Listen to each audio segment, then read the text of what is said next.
Ngiyacela abathanda ukuthi sivule ku1 Peter chapter 5. Tshumelo wethu yokugcina namhlanje kwincwadi kaPetru wokuqala. Namhlanje silapha kuverse 12 kuya ku14 ku chapter 5 amavesi okugcina ayizivaleliso sika Petru. Zikhona ke izinto uPetru ayishoyo la ezosinikeza ithuba lokuyisummarize incwadi. Ngijabulile ngibona ukuthi kukhona into kanjalo sizoyisebenzisa. Ngicela ukuqala ngokufunda uverse 12 kuya ku14. NgoSilvano umzalwane othembekile kithi nginibhalele ngamafuphi ukunikhuthaza nokufakaza ukuthi yiwo ngempela umusa kaNkulunkulu enimkuwo. Liyakhonza kini ibandla eliseBhabhiloni elikhethiweyo kanye nani. Uyakhonza noMakhu indodana yami. Bingelelanani ngokwanga kothando ukuthula makube kini nonke eniKristu. Amen. Zimbili izinto la ngicathu uPetru ufuna ukuzenza la ekugcineni. Okokuqala ufuna ukubagqugquzela ukugcina labazalwane ukuthi abame emseni kaNkulunkulu wangempela. Abame kulomusa kaNkulunkulu wangempela. Uthi iwona ngokwempela umusa lo abami kuwona ufuna baqhubeke bame. Okwesibili ufuna ukubathiphisa futhi nokubagqugquzela ukuthi ezinye zeindlela zokwazi ukuma emseni kaNkulunkulu ukuma kanye nabanye abazalwane. So indlela avalelisa ngayo uyambona ukuthi ugqugquzela ukuthi abazalwane abalekelelane, abavume ukulekelelwa, abasondele kwabanye khona bezokwazi ukuma kulomusa kaNkulunkulu. Verse 12 kodwa ke khona ama details asinika wona engifunayo siwabone yizo noma sogcizelela lawo maphuzu amabili. Verse 12 uyasitshela ukuthi incwadi uyibhale ngoSilvano uthi umzalwane othembekile kithi. Lo waSilvano igama lesiGreek elisho uSilas. uSilas is Hebrew, ngesiGreek uSilvano. NjengoPeter, uPeter isiGreek igama lakhe malutranslate kuShebheru uKephas noma uSifas. Uzomkhumbula kuSilas. Uma ngisho njalo ngiyacabanga ukuthi khona kuzofika emqondweni wakho. Yamkhumbula uPaul esePhilip kade eshumayela kwanentombazane eyisangoma. Uyasabelungu bayaba izangoma nabo. Intombazane eyisangoma eyayibalandele lokho ikhuluma emva kwabo uPaul wakhipha lelo demoni lobungoma. Uyaza ngethi ukuthi umuntu uma yisangoma sangempela usuke nedemoni. uPaul walikhipha lelo demoni bacasuka abanikazi bayo. Intombazane yayisigqila ibalethela imali ngokubhula. uPaul wafakwa ejele. Wayehamba noSilas ngalelo langa lelo. Behambe beshumayela naye baboshwa naye after beshayiwe. Uyakhumbula uNkulunkulu enza isimanga laphana kuba neearthquake.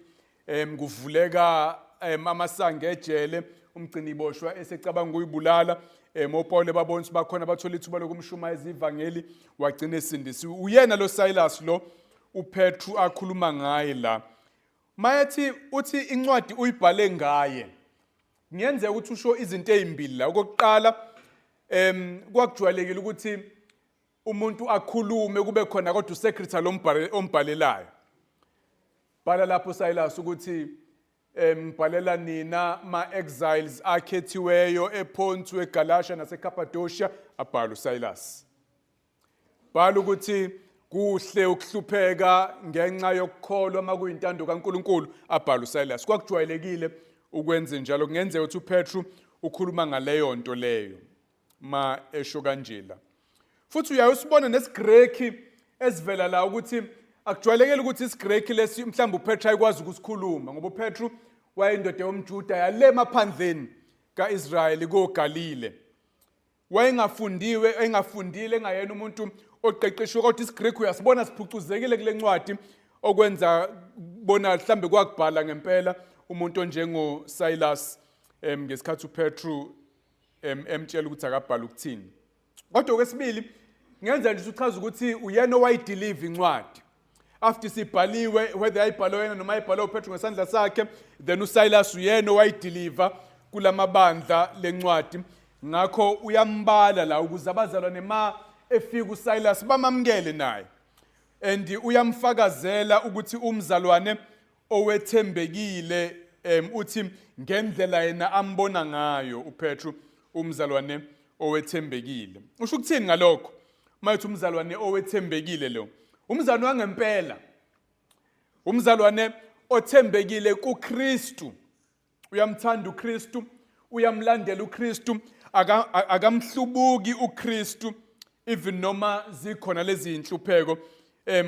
Hayi ngoba uSilas wayengenazi inhlupheko yena njengoba bese ngibayela ukuthi wake washawa kanzima lapha eFilipi waze waboshwa msho kwakhona nezinye inhlupheko kodwa uthembekile kuJesu, umile kuKristu, uyaqhubeka ekukholweni. uPetru ibala leyo nto ngicathi ngoba ufuna ibe yisibonelo kulabazwana ababhalelayo ngoba nabo ubabizela ukuthi abathembeke kuJesu noma zikhona inhlupheko. Bayahlukunyezwa abantu kade sifunde ngakho konke lokho kodwa ufuna bame enkosini bangamhlubuki uJesu abathembeke kuyena. And uSilas uSilvano uyisibonelo saleyo nto. Angathini uKristu ngawe uma ingasummarize nje impilo yakho in one sentence? Ngakwazi ukuthiwa igama lakho ... umzalwane othembekile. Ingakufitha leyo description. No, ngisho ngalesikhathi kunenhlupheko, ngisho ngalesikhathi kumnandi, athi sikhuluma ngabantu abasenhluphekweni la.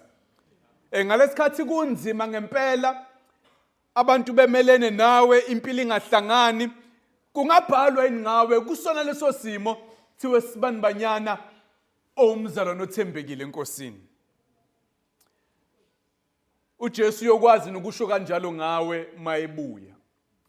Welcome, well done, good and faithful servant. Wenze kahle nceku eyethembekile. Kumele sifune ukuba njengoSilvano bazalwane. Sifune ukuba njengoSilvano ebunzimeni basemhlabeni, sithembeke kuKristu. Singabi umakoti ongathembekile oyihlubuka indoda yakhe alandela amanye amadoda. Wenze njalo umzalwane oshiya uKristu ngemumva alandele ezinye izithixo abanye onkulunkuluwana ngoba mhlawumbe ubone ngathi kunzima ekuhambeni noKristu. Asibe abazalwane abathembekile njengoSilvano. Amen. Uthi-ke ubabhalele ngokufishane eqonde ukufakaza nokubakhuthaza. Ngamanye amazwi indlela abhala ngayo unenhloso yokuthi abazalwane bagqugquzeleke ba-encourageke. Ngiyathemba ukuthi uyitholile leyo nto njengoba kade sifundisa lencwadi. Ngiyathemba ukuthi awudangele sengathi sithi nje kunzima inhlupheko ziyeza. Qiniso lelo kodwa sithi bekezela kuzona. Qina kuzona. Gqugquzeleka kuzona, iba nentokozo kuzona ngoba uNkulunkulu uzokusiza futhi zinomvuzo omuhle ekugcineni. Ungadangali, ungahlehli, ungabaleki, ungahlubuki uma kuvela inhlupheko. uPetru ubhala ngaleyo nhloso yokubakhuthaza abazalwane, akabakhuthazi ngokubakhohlisa. Athi azikho inhlupheko noma athi mabengasho nje amagama athize baconfess badeclare some things zizonyamalala. Akasho njalo uPetru kodwa ubakhuthaza ngokubenza bayi-understand ukuthi ziyintando kaNkulunkulu, ayivezi ukuthi uNkulunkulu uxabene nabo and zinomvuzo omuhle ekugcineni futhi namanje uNkulunkulu uyayisebenzisa ukubakha abazalwane. Indlela kaPetru yokubakhuthaza abazalwane einhluphekweni, nathi asobakhuthaza kanjalo. Amen. Singabakhuthazi njengabantu abashumayela iprosperity ngokubakhohlisa ngokuthi impilo izoba mnandi nxa ususindisiwe, abukho ubunzima kodwa selikhuluma iqiniso ukuze abantu bakwazi ukuyilindela inhlupheko. Uthi-ke into akade ifakaza ukuthi yiwo ngokwempela umusa kaNkulunkulu lo. This is the grace of God, bese thi stand firm kuwona. Iwona ngokwempela umusa kaNkulunkulu lo bazalwane, yimani kuwona. Ibalekile ke leyo nto, iyona main message yentshumayelo namhlanje, iyona main message yalama verse lawa. Lento ekade sifunda ngayo encwadini kaPetru, iwona musa kaNkulunkulu ngokwempela. Lolu hlobo lempilo akade idescribe la yomzalwane, iyona mpilo esuke iwukuma emseni kaNkulunkulu okwangempela. Ungadideki ucabanga ukuthi ma wamkele umusa kaNkulunkulu then kubonakala ngokuthi zingabi khona le inhlupheko akade ekhuluma ngazo uPetru. Ma zikhona kusho ukuthi awukho emseni kaNkulunkulu, uNkulunkulu akakuthandi, uNkulunkulu akanawo umusa kuwena. No. Lempilo le including ubunzima bayo iwona musa kaNkulunkulu okwangempela lo. Lokho okunye abakushoyo okuzwakala kumnandi ngokwasezweni, yonke into ihamba kahle ngokwasezweni, kusiya umusa kaNkulunkulu lo. Akusiwona owangempela. Noma bewubiza ngomusa kaNkulunkulu, akuwona owangempela. Owangempela yiwo lo uPetru akade esifundisa ngawo.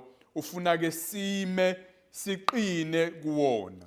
Ithuba ke leli lokuyikhumbuzisa ukuthi ubethini konje vele uPetru kuthina. Iziphi izinto esizibonile la kule ncwadi lezi manje asethi iwona musa kaNkulunkulu owangempela ke lo ekade nginifundisa ngawo. Ake shaye irecap ukuyikhumbuzisa ukuthi yini lezo zinto. Chapter 1, uPetru uthe kulabazalwane bayihambi ezikhethiweyo, bama exiles, ababona balomhlaba kodwa bangaba kaNkulunkulu, bakhethwe uNkulunkulu. La emhlabeni banjengezihambi ababelongi. Ingakho abantu bengabathandi kanje, ingakho abantu bebahlukumeza kanje, ngoba bekhe emakhaya, they are exiles. Uwona umusa kaNkulunkulu lowo ukuba isihambi emndenini wakini, ukuba isihambi emphakathini ozalelwe kuwona nasezweni ozalelwe kulona, kulomhlaba ungafithi in, ungabelongi, ube into engaphandle kwevibe yasemhlabeni nendlela yokuphila yasezweni. Iwona musa kaNkulunkulu lowo. Mawusemseni kaNkulunkulu uyahluka kubantu basezweni. Kuyakuphoqa ngoba indlela uNkulunkulu afuna uphile ngayo ayifithi in. Ungathi there's something wrong, othi ngiyakubonga Nkosi ngisemseni wakho. Amen.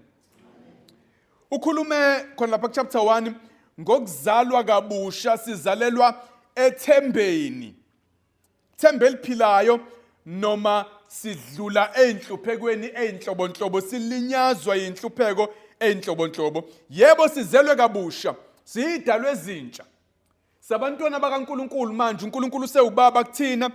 Samkele umoya oyingcwele, inhliziyo iguquliwe, sineyingqondo ezintsha, sine nature entsha eyenza simthanda uNkulunkulu, sisibalekela isono.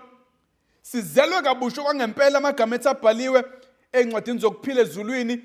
Yize noma sihlushwa yinhlupheko einhlobonhlobo, iwona impela umusa kaNkulunkulu lowo. Abazelwe kabusha bayahlukumezeka kodwa ngoba ukukholwa kwabo kuyavivinywa njengegolide elivivinywa ngomlilo, bese liqhakaza kahle, ligqame kahle, libe lihle.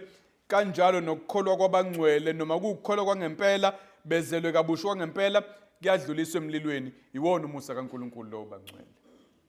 Senza sizale kabusha, sibe idalwe ezintsha, ishintshe indalo yethu. Umusa kaNkulunkulu sifake enhluphekweni khona ukukholwa kwethu kuzoqhakaza kube kuhle. Asime kuwona. Singadideki makwenzeka, iwona impela. Iwona impela iplan kaNkulunkulu nendlela afuna ukusiza ngayo, asenzele okuhle ngayo. Ukhulume ukuthi khona chapter 1 asibe ngcwele njengalokho losibizayo engcwele.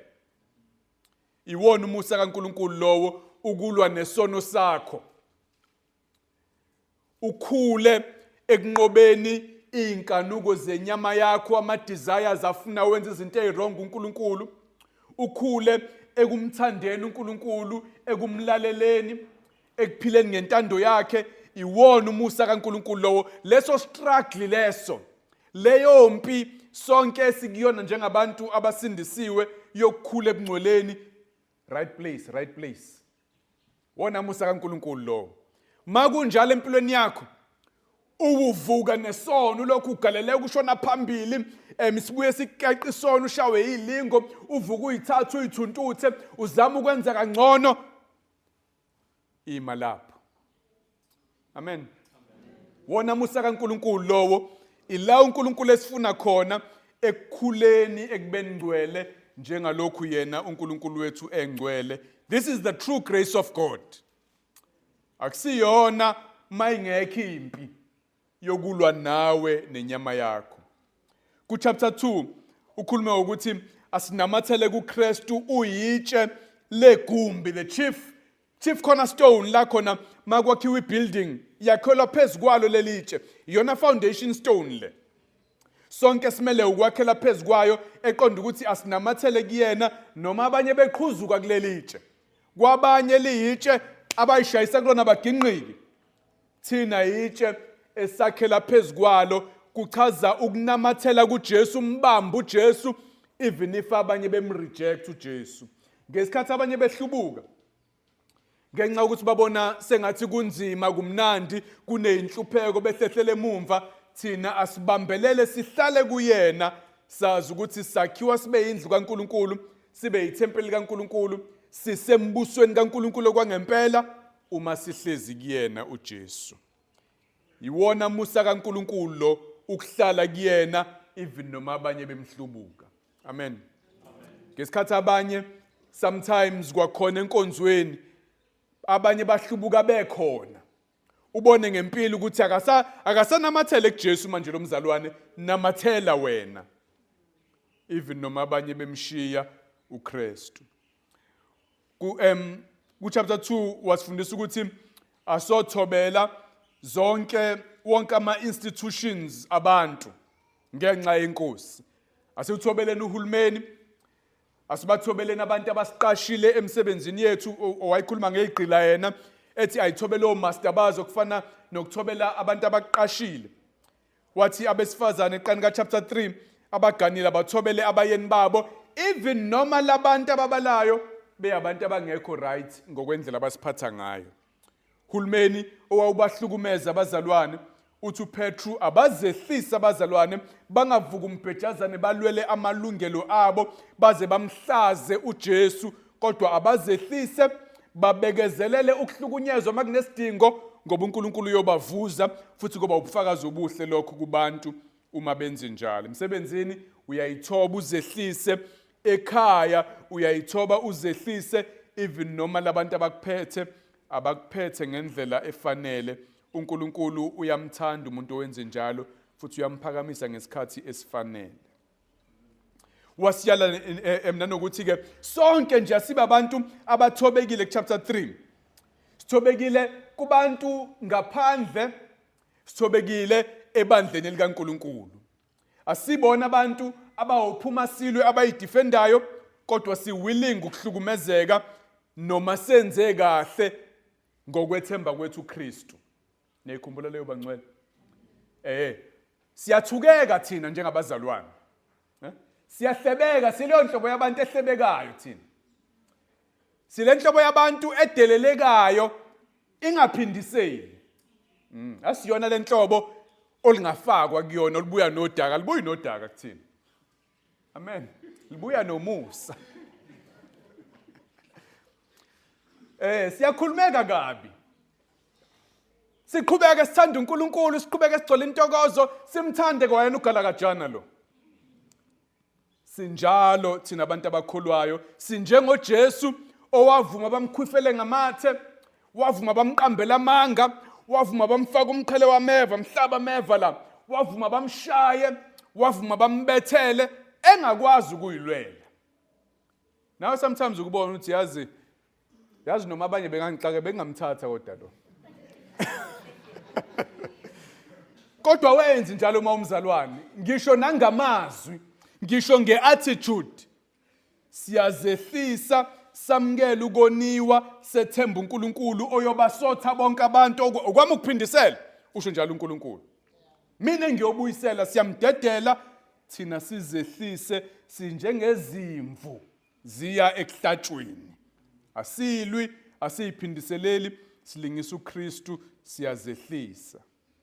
Chapter 4 wasikhumbuza ukuthi simele ukusuka ezenzweni ezimbi zabantu abangakholwa. Yakhumbula sithi isikhathi esaspenda siphila impilo engalunganga sanele enough. Isikhathi esaspenda sihamba nabantu abangakholwa senza ukuthanda kwenhliziyo. Leso sikhathi was enough. Asibakweleti lutho. Isono asisikweleti, asidinga ukuspenda more time kusona. Washo njalo lapha ekuqaleni chapter 4 esifundisa ukuthi asishiye ngemumva imisebenzi yobumnyama kwakwanele singabe sisagijima nabo ezintweni ezingalunganga. Wasifundisa ukuthi aseve one another ngezipho uNkulunkulu asinikeze zona njengama stewards amahle, abaphathiswa abahle bezipho zikaNkulunkulu. Khuluma ngezipho zokomoya, yonke into uNkulunkulu akunikeze yona okwazi ukuyenza ukusiza ibandla likaNkulunkulu. Into yebandla leyo liseve ibandla likaNkulunkulu. Musa ukuvilapha, musa ukhudula inyawo, kodwa seva ngezipho uNkulunkulu akunikeze zona ebandleni lakhe. Nezipho ongeke ukuthi ezokomoya, imali onayo, ama resources onayo, ikhaya lakho, izimoto zakho, yonke into enhle onayo. Yakhumbula wazi wakhuluma ngehospitality la. Ethi asebenzisa amakhaya ethu ngenhloso yokusiza abazalwane. Yonke into onayo, yonke ngempela, ingeyokuthi ukhonze abazalwane. Ayikho into uNkulunkulu akunikeze yona okweyakho wedwa. Okweyakho uma ngithi wedwa ngibala nomndeni wakho lapha. Nathi sibaliwe ezintweni zakho. Ake uthi amen kuleyo ndawana. Ma ungasizi ngezinto zakho, uyisteward esingathembekanga. Uyisteward, ngikunikeza izinto mina umnumzane, ngakunika izinto ngathi okhonze ezinye izinceku nazo nginikeza ezinye ngathi ayikhonze wena uyagoloza uthi lento engikunika yona eyakho kuphela, awuthembekile, inceku embi encisha nayo kwezinye izinceku. uNkulunkulu yonke into asinike yona eyokuthi sikhonzane, abazalwane must benefits, abazalwane mabasizakale with everything wena onayo. Akukho kokwakho. Cishe kuzwela ngathi communism kancane, akusiyona quite, kodwa indlela umusa kaNkulunkulu osebenza ngayo, siumzimba. Isandla asisona nje sesandla. Lamandla esinawo awukusiza unyawo, awukusiza ikhanda, awukusiza umqala, umzimba unjalo, sonke sinjalo bathandwa. That was chapter 4. Wathi asingasurpriseki-ke mayifika inhlupheko, singamangali ngomlilo ophakathi kwethu, futhi singabi namahloni masihlupheka njengabazalwane, singabi ashamed masihlukumezeka njengabazalwane. Wathi ku chapter 5 ama-elder lapha ekuqaleni awalihole kahle ibandla likaNkulunkulu. Awangaliholi sengathi aphoqiwe, akhudula inyawo. Wathi awangaliholi ngenxa yokuthanda imali, akwenzela ukuthola imali ma enza umsebenzi wawo. Wathi futhi awangaliholi ngoba ethanda amandla, ezenza amakhosi phezulu kwebandla likaNkulunkulu. Wathi nebandla maliyithobe phansi kwama-elder, khona leyo yonke into izosebenza kahle, abaholi bajabule, ibandla lisizakale, soke abahole kahle, nebandla alilandele kahle ubuholi balo. Wathi sonke asibe abantu abasubmithayo to one another, sisubmithe kuNkulunkulu, simelane noSathane. Simresist uSathane, singavuma sidonsele kude noNkulunkulu, singavuma sixoshe ngeinhlupheko endaweni yethu yokukholwa. Asikwenze konke lokho even if ukusilethela inhlupheko ezimpilweni zethu, ngoba ekugcineni sizokhazumuliswa kanye noKristu. Iwona lowo bathandwa umusa kaNkulunkulu. Lempilo esiyiphilayo, lempilo esikuyona, iwona umusa kaNkulunkulu. Ningabuki ngaphandle nizwe abantu bethi bona they are walking in miracles, they are walking in power, they live a life of favor. I know who I am. Ngalikhotha njengoba linjalo iculo. Kodwa liyislogan esisummarize ngempela itheology yakhona. Bathi bona imangaliso into everyday, mabephethwe ikhanda bayalikhomanda liphele. Makubhlungu ibheki bayakhomanda kuphele, ma ingekho imali they speak the word and the money comes. Masebenza ikweletu they speak the word, isikweletu sicisheke. Babizane bafakaze kanjalo baqamba amanga. Umusa kaNkulunkulu ilo esikuwona thina. Ukusebenza kaNkulunkulu ilokhu esimikhona bangcwele. Indlela uNkulunkulu enza ngayo mayakha ibandla ilento esikade siyichaza encwadini kaPetru. Bonke abaveza sengathi kukhona indlela eyezulwini engadlule ebunzimeni naseyinhluphekweni bayakhohlisa baqamba amanga akusinjalo. Singathatheki asimeni la emseni kaNkulunkulu. Amen. Uthi ke mayiqhubeka ipoint lesibili elifishanyana masizokwazi ukuma kulomusa kaNkulunkulu somele sime nabanye abazalwane ingakhe bala elethi imkhonzo nani la. Ubekade ishilo verse 9 lento le. Yakhumbula verse 9 la chapter 5. Ubethe melanani naye ekhuluma ngoSathane niqinile ekukholweni. Nayi lento yokuqina ekukholweni. Wase ethi nazi ukuthi zona lezo inhlupheko ziyabehlela abazalwane benu abasemhlabeni. Ngamanye amazwi ningabone ngathi nodwa einhluphekweni bonke abazalwane eindaweni ngeindawo abakhethwe uNkulunkulu wangempela nabo ziyabehlela le inhlupheko. Iwona musa kaNkulunkulu lo. Webazalwane injena lento yokukholwa ayikho enye imani kuyona bonke abangcwele they are in the same boat. Ubesho njalo kuverse 9 ilento ke ngicathi uyayigcizelela la mayiqala ibala nabanye abazalwane.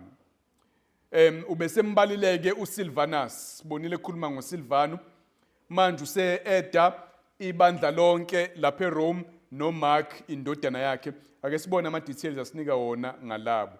Verse 13 liyakhonza kini ibandla eliseBabylon elikhethiweyo kanye nani uyakhonza noMark indodana yami. iBabylon igama elisymbolic for iRome ngoba there was a time kwiTestament elidala la uIsrael athunjwa umbuso wamaBabylon wayohlala eBabylon. iBabylon at that time yayi world power yona yayibusa phezukwa wonke amanye amazwe lapha eEast.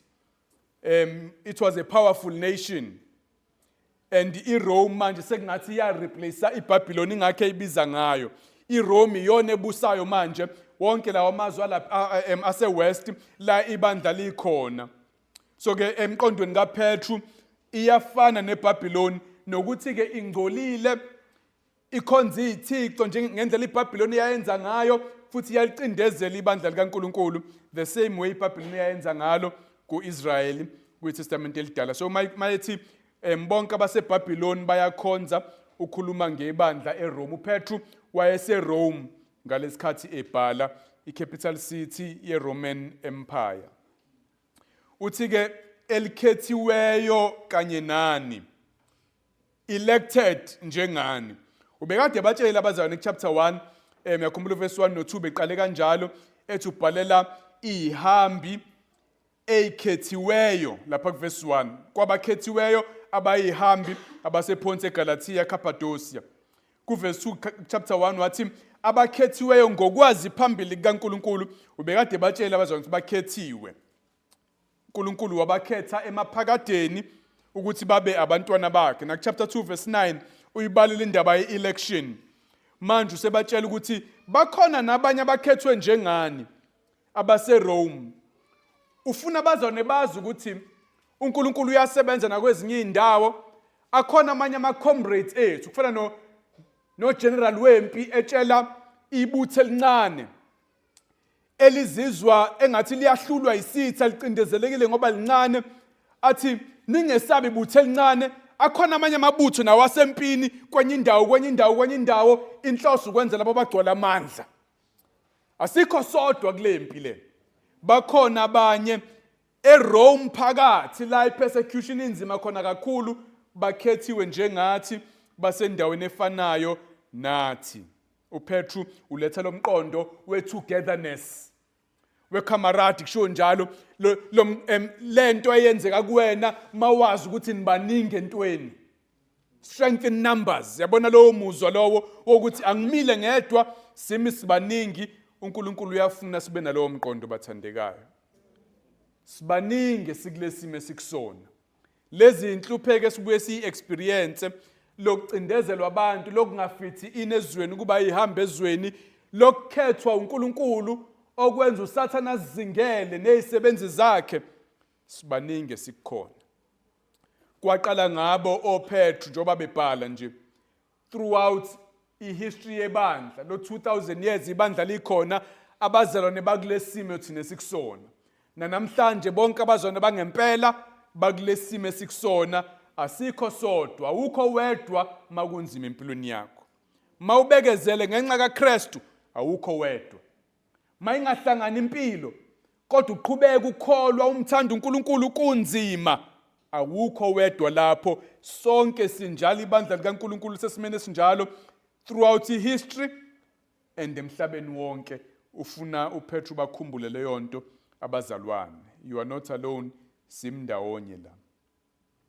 Uthi-ke liyakhonza ibandla as if liyanazi nani nikhona, liyabhabhayisa kunina, liyanibingelela, liyanithanda, liyabafowenu nodadewenu, limile enkosini, nani yimani enkosini.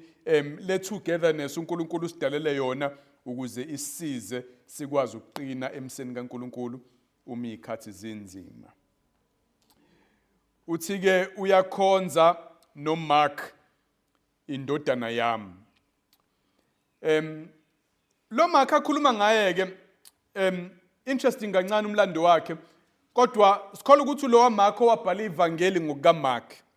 Angithi awu-4 amavangeli akho, khona elikaMathewu, khona elikaJohane, khona elikabani? ElikaLuke, bese bakhona elikaMark. Uyena lo Mark lo owabhala leli ivangeli leli. Siyezwa emlandweni ukuthi waye close kakhulu noPetru. Bathi waye u-interpreter wakhe, u-translator wakhe uPetru, mhlambe esiGreekini kanjalo uPetru wayengemuhle, uMark emlekela neculture nje yamaGreek, kodwa futhi waye u-secretary kaPetru, emlekelela kwi-ministry yakhe uPetru. Nevangeli leli alibhala, uMark wayengekho kulezi zinto uJesu ayezenza, wayithatha kuPetru. Ngakho kuyaye kuthiwa ivangeli likaMark kahle kahle ivangeli likaPetru. Petru etshela uMark, mhlambe njengoba esho nje kuSilvanus la, uMark ke wabhala ngamazwi wakhe lezinto ayethathe kuPetru. He was very close kuyena. So ke uPetru la uyamhlonipha futhi wenza nebandla limazi kuze mayifika ezolikhonza ibandla limamkele, ulivulela umnyango wakha ama-network between abazalwane khona bezokwazi ukukhonzana. Nangu uSilvana uright nomamkela, nangu noMark naye mayiqhamuka nomamkela ufuna ma-efa noyindoda endala bakwazi ukuqhubeka abazalwane bazane bakhonzane balekelelane. Nathi asoyenza leyo nto bathanda, siyaqhumanisana ukuze abazalwane basizane, sikwazi ukuma ndawonye. Kumnandi ukwazi ukuthi khona abanye abazalwane bethu abaseyindaweni ezithize abahamba lendlela esihambayo, kuyasiqhuquzela lokho. uMark kodwa futhi siyamazi encwadini yezenzo ehamba noPawule benoBarnaba. Uyayikhumbula leyo? Kwizenzo chapter 12, uma ifunda for example verse 25, uBarnaba noSawule babuyele eJerusalema ngokuba beqedile ukukhonza kwabo, behamba noJohane okuthiwa uMark. Uyena lo Mark lo wayephelezela uBarnaba benoPaul. Uyamkhumbula ekuxabanisa uBarnabas noPaul uMark? Kade kuhanjwa kuyosetshenzwa koshuyelwa ivangeli, uBarnaba wakhumbule, uMark wakhumbula ekhaya, wayesemncane. Khumbula ekhaya kasafuna ukuqhubeka, angazi noma kunzima la kuneyinhlupheko, washiya. Shuthi uPaul wamnombola lo. So lo buya beyigwala baleke mase kubanzima, wamyeka nje.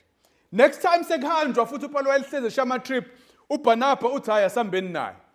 Paul washaya phansi ngonyawo, athi angihambi mina nomuntu obuya ngijikela endleleni. Barnaba wamdefenda. Samba sithola ukuthi uBarnaba yini kangaka umzala wakhe, cousin kaBarnabas lo, uMark. washaya phansi ngonyawo uPawulo wathi asambe na uBarnaba wagoloza baxabana kwasuka ingxabano enkulu phakathi kwabapostoli bagcina behlukene. Barnaba wahamba noMark ke uPaul la esethatha khona uSilas aqale ehamba noSilas ke eshumayela ivangeli baqhatha uyena lo Mark lo. Kodwa ke babuye babuyisana noPaul. Ngoba uyathola for example later uPaul mayibhala incwadi yakhe yokugcina mu2 Timothy chapter 4 uthi verse 11 uLuka uye kuphela nami hoza noMark utshela uTimothy hoza noMark ngokuba uwusizo kimi emsebenzini. Babuye babuyisana uMark wabuye waba usizo kuPaul uyakhuluma nangaye encwadini yabaseKolose kusho ukuthi yabuye yakhula inkunzimalanga. Asobekezelelana nathi masawo Mark ngoba kuyakhulwa enkosini uyena ke lo Mark lo nalomlando umlando wakhe la. Uthi verse 14 uPetru bingelelanani ngokwanga kothando, kiss of love. Ukuthula makube kini nonke niKristu. Sizwe zahleka kangaka manje kahleni madoda. Mayithe babingelane ngokwanga kothando ukhuluma ngendlela eyayijwayele yokubingelana laphana eMiddle East. Wawumanga umuntu sometimes umcabuze lesihlathini sometimes nangapha nike nibone namanye amazwe sayenza leyo nto. Ekhulazi la Spanish Portuguese napha ngakithi koMozambique buye kwenziwe kanjalo. Yekandaba kaDudula buye kwenziwe nakanjalo. So kahle ukhuluma la ngokuveza uthando ukuba affectionate with one another masabazana kodwa ngendlela eyamukelekile kuleyo culture ensukwini kuyona. Bona wawumanga umuntu umcabuze esihlathini kwakuyindlela yokumkhombisa uthando. Into nje asiyala ngayo asibe abazwana abathandanayo futhi abalivezayo uthando komunye komunye. Ekakhulukazi enhluphekweni siyakudinga lokho bangcwele. Kwekuthi makunzima empilweni kubhlungu ngempela uqiniso nje ukuthi kunomzalwane okuvezela ukukuthanda ndlela thizeni sometimes nje ovela kahake aqinise ufudumale libuye ithemba khona nje into uNkulunkulu ayenzayo kungakhulunyangwa kungazange kube nezintshumayelo ngokuthandana nje kwabazalwane omunye nomunye asoyenza leyo nto ngendlela eyamukelekile kwiculture yakithi cabuza unkosikazi womuntu na umfundisi uthi akuvumelekanga kwaZulu lokho kodwa indodo uyibambe isandla usiqinisa uyisondeze eduze uyibambe abuya amandla endodeni nabantu besifazane kuhle ma nikhombisana uthando bantu besifazane ningakwebhani. Amen. Bantu besifazane kuhle manithandana lo liyathando lo mama lwabantu besifazane luyasiza enkosini lokhu yakunakana kuyasiza enkosini kakhulukazi ngesikhathi senhlupheko asikuwenzeni asibe nibandla elithandanayo lize lithandane physically affection ibonakale izwakala imfudumalo singabandi nezo bangcwele. Ngiyathanda ibandla lengilingise ezintweni eziningi hayi kule ngoba abanye bethu nje ngokwendalo umzimba aqinile kodwa nina ungabe umzimba aqinile ungasiyena bakhona nje phakathi kwenu naturally nabantu aba-affectionate anoba njalo ebandleni kaNkulunkulu ningathi ekukhanyeni akuhagwana ngoba mhlambe abefundisi bakhona bajwayele cha anoliveza uthando omunye komunye kufudumale uthi ke ukuthula makube kini nonke eniKristu ayijwayeleka amaJuda ukubingela nokuvalisa kanjalo shalom ukuthula makube kini kodwa ke akusona nje isivaleliso lesi esingasho lutho sine meaning masikhulunywa umpostoli ezwini kaNkulunkulu sisho ukuthula kukaNkulunkulu ukuthula noNkulunkulu phela ilimpi ngoba samkele uKristu thina sikuKristu ngakho we have peace noNkulunkulu abangekho kuKristu basasempini uNkulunkulu uyisitha sabo ngenxa yezono zabo kodwa thina eseKristu iphela ilimpi ngoba uKristu wasifela izono zaxolelwa sinokuthula noNkulunkulu futhi sinokuthula kukaNkulunkulu ngaphakathi kwethu konke sinakho ngenxa kaKristu. khona kumyalezo lapho. Ngabe uKristu yini wena? Ngabe uKristu yini? Sewumamukele noKristu. Hayi ukuthi usebandleni yini? Noma uya-attend ebandleni. Ukhona yini kuKristu? Ngokukholwa uyena wena ngeyakho inhliziyo ukuthi wayifela izono zakho wavuka. Ngokukholwa kuyena ziyaxolelwa izono. Nawe bese uyamethemba umcele axolele ezakho izono ukuze usindiswe ngaye. Kanjalo uyaba kuyena uJesu wamukela umoya wakho oyingcwele ube nawe omunye wabalandeli bakho kwangempela bese uyakwazi kuba nokuthula noNkulunkulu noma ufa awusayi kwahlulelwa ngoba ukuKristu uNkulunkulu usewubaba kuwena. Sonke asibeni njalo. Amen. Ukusummarize ke lokhu akushoyo namhlanje iwona bangcwele umusa kaNkulunkulu lo esimi kuwona. Singacingi ezinye izinto. Singaboni sengathi kukhona okurongi uma inhlupheko zifika masilwa nesono empilweni zethu sometimes kuba nzima asimeni emseni kaNkulunkulu iwona kwangempela lo. Iyona ndlela le eholela ezulwini. Simele ukungena embusweni kaNkulunkulu ngeinhlupheko eziningi. Singabaleki, singahlehlele emumva, akukho okungcono kunalokho esikhona. Makubuye ngathi kungcono kwamanje kuholela ekubhujisweni later. Ngakho asimeni la bakhona nabanye abazalwane esingama nabo. Sondele kubazalwane. Mawuxakeka ungahlehli. Thina sibuye sixakeke kabi emakholo. Sixakeka sibaleke. Cha. Oxakeka unamathele kakhulu kunakuqala mawuxakekile ebandleni kaNkulunkulu. Noma uxakwa isono. Singakuxaki isono sikuyise phansi bese uyabaleka. Isesibhedlela la. Mhla uzwe ngathi ukugula ukuhlasela kakhulu, hoza kakhulu kunakuqala, hoza nazi izono zakho la ebandleni. Vumani izono omunye nomunye nikhulekelana ukuze niphulukiswe, sizama ukulekelelana, ungabaleki, uyiqhelanise nebandla mawuxakeka, wethu uxakwa impilo noma uxakwa isono, uyalidinga ibandla laNkulunkulu. uNkulunkulu udalela ukuthi isibonelo sabanye abazalwane simele ukuqinisa. Mawubabona betotoba, uzazi izinto ezibashayayo, ubuye ubone siyazi ngikhaliswa into engekho man. Kuyakusiza lokho. Noma mabemile obani nami ngama. Ngakho ungabohlehla ebandleni. Thola amandla ekushereni ama-experiences zakho nabanye abazalwane nasekuhambeni ndawonye nabo. Siduduzane ngokuthandana nokuba munye ebandleni kaNkulunkulu. Amen. Iwona myalezo wencwadi kaPetru leyo. Asikhulekeni.